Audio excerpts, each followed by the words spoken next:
नमस्कार। आज जो कार्ड हम लोग पढ़ने जा रहे हैं वो हमारी मेजर कार्ड आर्काना का 7th कार्ड है, जिसे हम चैरिट बोलते हैं। Chariot as name suggest, picture में आप देख सकते हैं एक चैरिट है, उसके ऊपर एक सिपाही सोल्जर खड़ा है। उसके नीचे दो घोड़े या दो ड्राइविंग फोर्स, जो एक ब्लैक है एक वाइट है, वो खड़ा है। उसकी बॉडी जेस्चर से पता चलता है कि he is determined to win, वो आगे बढ़ना चाहता है, he is looking forward. So अगर हमेशा की तरह अगर हम मेजर आर्काना के कार्ड को किसी वन वर्ड में या वन फ्रेज में करना चाहे तो ये कार्ड हमसे बोलता है don't give up, don't let your emotions over power you. ये जो आगे ब्लैक एंड व्हाइट टाइप के दो एनिमल्स दिखाई दे रहे हैं, ये कौन से एनिमल्स हैं वी कांट से। ये जो दो एनिमल्स हैं वो आपके दो स्टेट ऑफ माइंड के बारे में बताते हैं। ये बताते हैं एक तरफ आपके इमोशंस हैं, एक तरफ प्रैक्टिकलिटी है। सो ये पर्टिकुलरली कार्ड हमसे बात करता है बैलेंस बनाने की, जहां हम प्रैक्टिकल चीजों को और इमोशनल चीजों को दोनों को बैलेंस बना पाए। ऐसा नहीं होना चाहिए कि हमारे इमोशंस हमारे डिसीजंस को ड्रिवन कर दें, या हम इतने अनइमोशनल होकर इतने प्रैक्टिकल होकर डिसीजन लें कि हमारे इमोशंस ओवर पावर हो जाए। सो डोंट गिव अप का ये कार्ड है। This card talks about making और keeping balance between the things. ये कार्ड आपसे कहता है कि try to overcome with your emotions your internal conflicts. जो कॉन्फ्लिक्ट आपके अंदर चल रहे हैं कि हमें ये करना चाहिए, ये नहीं, ये सही है या ये गलत है, कौन सा रास्ता सही है, किसी की सलाह लेनी चाहिए या हमें खुद ही डिसीजन लेनी चाहिए। तो there can be many kind of conflict inside you, जो आपके दिमाग में लगातार चल रहे हैं, जो आपको परेशान कर रहे हैं। ये कहता है कि if you have your focus, you have discipline, you have a proper plan, तो you are going to win.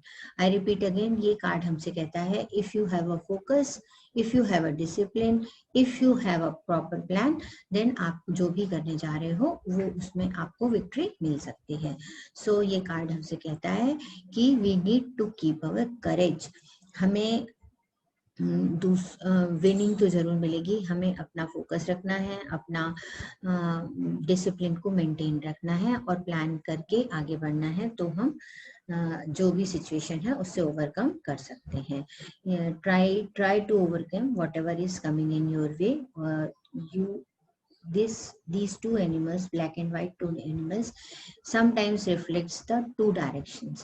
दो डायरेक्शंस की मैं इधर जाऊं या इधर जाऊं, इसके बारे में भी बात करते हैं। और ये कई बार कहता है कि आप अपनी जर्नी के बहुत इनिशियल स्टेज पर हो, सो आपको अपना फोकस बिल्कुल इंटैक्ट रखना है, आपको अपनी प्लानिंग अपनी फुल प्रूफ रखनी है। सो सिंस हम अपने किसी भी प्रोजेक्ट या किसी भी काम के इनिशियल स्टेज पर हैं, हमें अपना फोकस अपनी डिसिप्लिन को नहीं खोना है, तभी हम जाके उस काम में सक्सेसफुल हो पाएंगे। So basically don't give up, don't let your heart rule your head or your head rule your heart.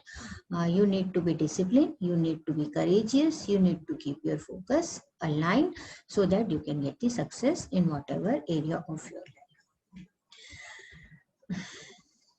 ये कार्ड समटाइम्स ये भी कहता है कि दूसरों के ड्रामा से परेशान नहीं होना। अगर कोई आपको आपके फोकस से हटाने के लिए या किसी भी तरीके से आपको डिस्ट्रैक्ट करने के लिए किसी भी तरह का ड्रामा कर रहा है, चाहे वो इमोशनल ड्रामा ही क्यों ना हो, तो उससे आपको डिस्ट्रैक्ट नहीं होना है। आपको अपने आप को दूसरों के पॉइंट ऑफ व्यू से अनअफेक्टेड रखना है, ये कार्ड हमसे ये कहता है। तो ओवरऑल देखा जाए तो ये कार्ड हमने बहुत सारी चीजों के बारे में बात करता है, बहुत सारी चीजों के बारे में कहता है और बार बार हमें याद दिलाता है। पहला, हमें फोकस रखना है। दूसरा, हमारे को डिसिप्लिन नहीं छोड़ना है। तीसरा, हमारे को प्रॉपर प्लानिंग करनी है। हमें अपने क्या बोलते हैं, गिव अप नहीं करना है किसी भी सिचुएशन में। दूसरों के आइडियाज से, दूसरों के ड्रामा से, दूसरों के इमोशंस से हमें अनअफेक्टेड रहना है। सो ये सारी चीजें अगर हम कर सकते हैं, हम इन सब चीजों का प्रॉपर बैलेंस कर सकते हैं, तो हम अपनी करंट लाइफ सिचुएशन या जिस भी सिचुएशन के लिए कार्ड आया है उसमें हम पार पा सकते हैं, या हम उस सिचुएशन से बाहर निकल सकते हैं, या we can win that situation. Job या करियर या बिजनेस के केस में भी ये हमसे हमेशा यही कहता है कि don't give up, this is not the time to give up, you need to make a proper balance between your head and heart. You need to be disciplined, you need to be focused, and you need to do a proper planning to win over the situation, as it generally says this. ये हमसे हमेशा यही कहता है कि business में आपको अपने इमोशंस पे कंट्रोल रखने की जरूरत है, आपको अपनी सराउंडिंग्स में काम रहने की जरूरत है, अनअफेक्टेड रहना है आपको अपनी सराउंडिंग से। लव रिलेशनशिप के केस में भी ये सक्सेसफुल रिलेशनशिप तभी होगी जब आप अपना फोकस रखोगे, जब दोनों पार्टनर जो हैं, हो सकता है ये आपसे ही कहे कार्ड समटाइम्स, क्योंकि ये दो डिफरेंट फोकस के बारे में या दो रास्तों के बारे में बात करता है या दो पॉइंट ऑफ व्यू के बारे में बात करता है, तो कई बार ये हमें रिलेशनशिप के बारे में ये बताता है कि दोनों पार्टनर्स जो हैं उनका फोकस भी डिफरेंस है, और समटाइम्स को ऐसा कभी कभी ऐसा लगता है कि उनके दोनों के रास्ते भी अलग अलग दिखाई दे रहे हैं, दोनों के इंटरेस्ट भी अलग अलग हैं, but still they are in love, they need to balance both the things. उनके डिफरेंट इंटरेस्ट और अपने इमोशंस को एक साथ बैलेंस करके दे कैन लीड और they can live a very good relation together. So overall ये कार्ड आपसे आपके फोकस को ना खोने, डिसिप्लिन रहने, अच्छी प्लानिंग करने के बारे में और मेकिंग अ गुड बैलेंस के बारे में बात करता है। Thank you for watching. Please don't forget to comment, like this video, and do subscribe our channel. Bye. Namaskar.